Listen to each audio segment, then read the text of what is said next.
नमस्कार प्रिय विद्यार्थियों, आज हम स्नातक प्रथम वर्ष हिंदी साहित्य प्रश्न पत्र प्रथम मध्यकालीन काव्य के अंतर्गत सूरदास द्वारा रचित भ्रमर गीत से कुछ पद पढ़ेंगे। इससे पूर्व हमने रामचंद्र शुक्ल द्वारा संपादित भ्रमर गीत सार से पद क्रमांक 23 से लेकर 40 तक का अध्ययन किया है। आज हम पद क्रमांक 41 से 46 तक का अध्ययन करेंगे। गोपिया निर्गुण ब्रह्म का उपदेश देने आए हुए उद्धव को अपने अकट्य तर्कों से किस प्रकार जवाब दे रही है, यह इन पदों में दर्शित है। आइए हम इन पदों का रसास्वादन करते हैं। गोपिया कहती है, हम तो कान केली की भूखी, कैसे निर्गुण सुनहि तिहारो, बिरहिनी बिरह बिदुखी। हे उद्धव, हम तो कृष्ण की केली, कृष्ण की पीड़ाओं की भूखी है। हम तुम्हारे निर्गुण के उपदेश को, इस निर्गुण ब्रह्म के उपदेश को कैसे सुने। हम तो विरह से दुखी है, विरह से संतप्त है। आगे वे कहती है, कहिए कहा यहो नहीं जानत, काहि जोग है जोग, पा लागो तुम ही सो वापुर, बसत बावरे लोग। व्यंग्य करते हुए गोपिया कहती है कि उस मथुरा नगरी में बावरे लोग, ना समझ लोग ही बसते हैं। हम तुम्हारे पैर लगती है, धन्य है तुम जैसे लोग जो ये भी नहीं जानते कि योग साधना किन के लायक है। हम स्त्रियां कोमल अंगों वाली योग के लायक नहीं है और हमें तुम योग का उपदेश दे रहे हो। अंजन अभरण चीर चारु बरु, नेक आपतन कीजे, दंड कमंडल भस्म आधारी, जो युवती को दीजिए। वाह, आपका न्याय भी बड़ा जोरदार है कि आप काजल, आभूषण, रेशमी वस्त्र और सुंदर सुंदर सजने के सामान तो अपने तन पर धारण कर रहे हो, और हम युवतियों को योग के साधन दंड, कमंडल, भस्म और आधारी दे रहे हो। सूर देख दृढ़ता गोपिन की, ऊदो यह व्रत पायो, कहे कृपा निधि हो कृपाल हो, प्रेमे पठन पठायो। उद्धव सोच रहे मन में गोपियों की दृढ़ता को देखकर कि वाह, कृपा निधि श्री कृष्ण ने कृपा करके मुझे प्रेम का पाठ पढ़ने के लिए इनके पास भेजा है। मुझे उपदेश देने नहीं भेजा है, बल्कि इनसे प्रेम का पाठ पढ़ने के लिए भेजा है। अगले पद में गोपिया कहती है, अखिया हरि दर्शन की भूखी, कैसे रहे रूप रस राची, ये बतिया सुनी रूखी। हे उद्धव, हमारी आंखें तो श्री कृष्ण के दर्शनों की भूखी है। उनके रूप और उनके प्रेम रस में रची हुई ये आंखें तुम्हारी नीरस, तुम्हारी फीकी बातों को सुनकर के कैसे रह सकती है।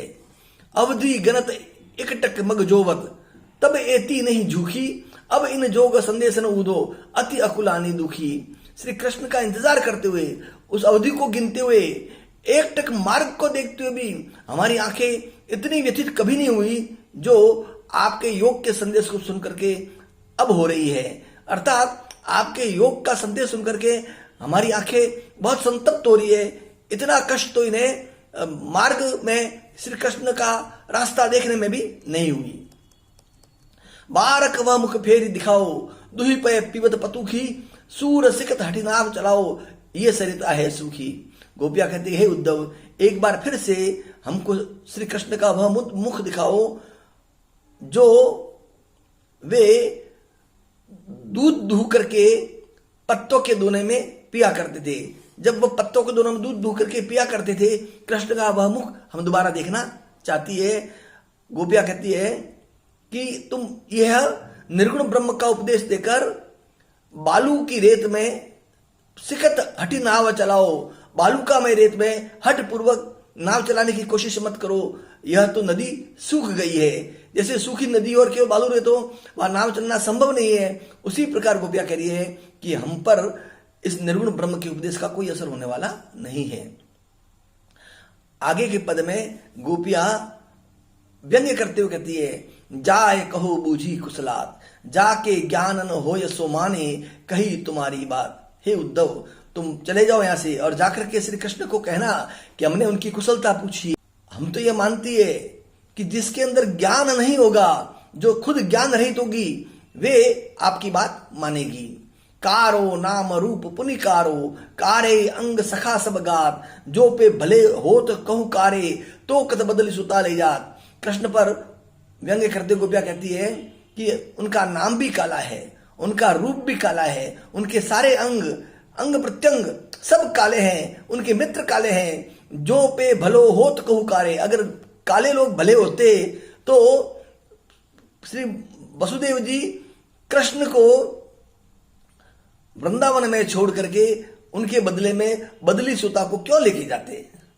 हमको जोग भोग कुब्जा को काके ये समात, सूरदास से सोपति के पाले जिन ते ही पछतात। गोपिया कह रही है कि हमको तो योग का उपदेश दिया जा रहा है और उस कुब्जा दासी को भोग का, यह बात किसके हृदय में समा सकती है।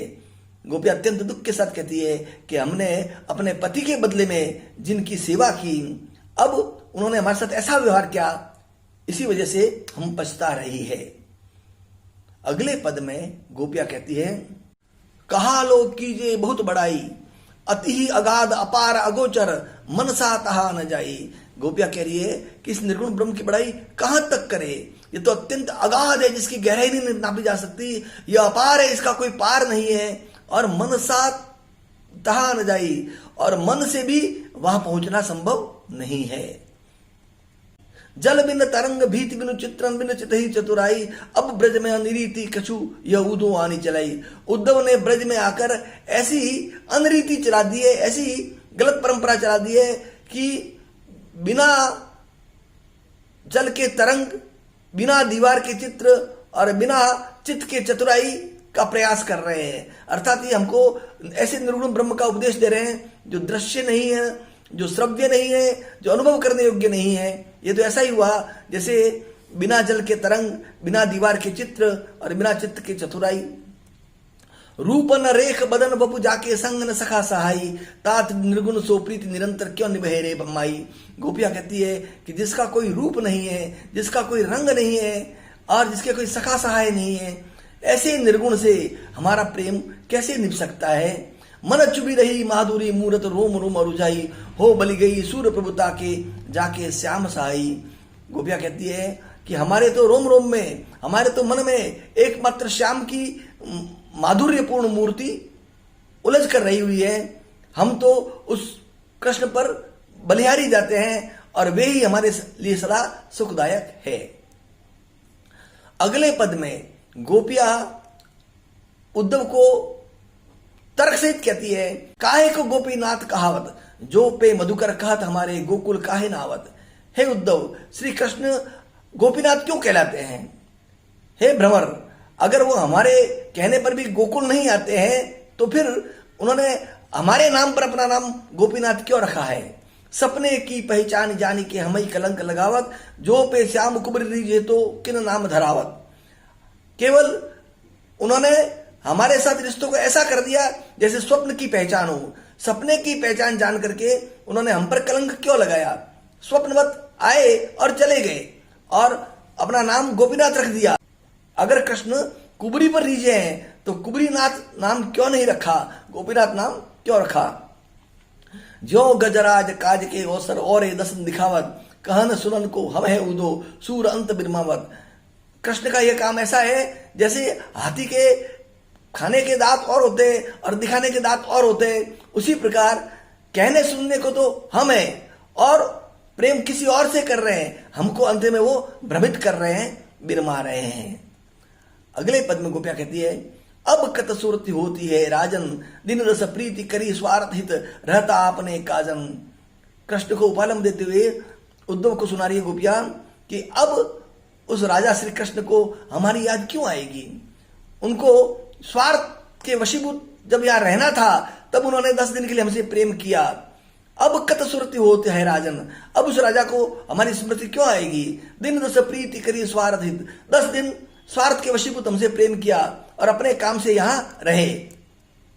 सबे अयानी भई सुनी मुरली, ठगी कपट की छाजन, अब मन भयो सिंधु के खगजो, फिर सरत जहाजन।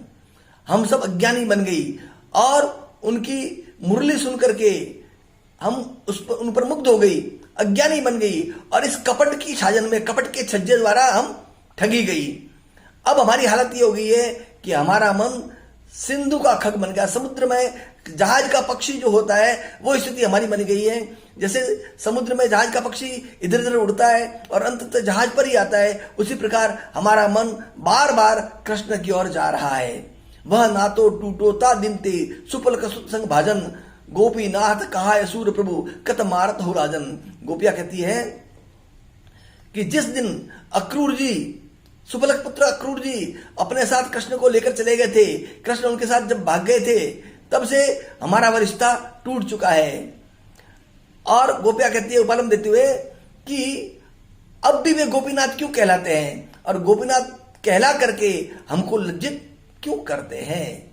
इस प्रकार गोपिया एक से बढ़कर एक तर्क उद्धव के समक्ष प्रस्तुत करती है और अपनी वाक्पटुता से उद्धव को प्रभावित करती है, उद्धव के तर्कों को काटती है।